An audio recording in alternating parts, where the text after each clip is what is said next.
SLST 2025 চাকরি প্রার্থীদের পক্ষ থেকে বিকাশ ভবন অভিযানের ডাক। অতিরিক্ত 10 নম্বর বাদ দিতে হবে, শূন্য পদ বাড়াতে হবে, এই নিয়েই করুণাময়ী থেকে বিকাশ ভবন পর্যন্ত মিছিল।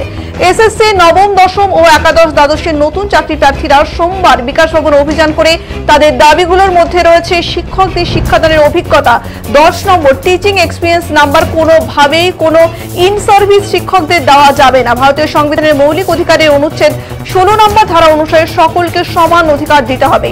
এসএলএসটি 2 এর আপ টু ডেট শূন্য পদ বৃদ্ধি করতে হবে। সকল কল ফর ভেরিফিকেশন পরীক্ষা প্রার্থীদের অরিজিনাল ওএমআর জনসমক্ষে আনতে হবে। এই সব দাবি নিয়ে করুণাময়ী থেকে বিকাশ ভবন অভিযান তাদের।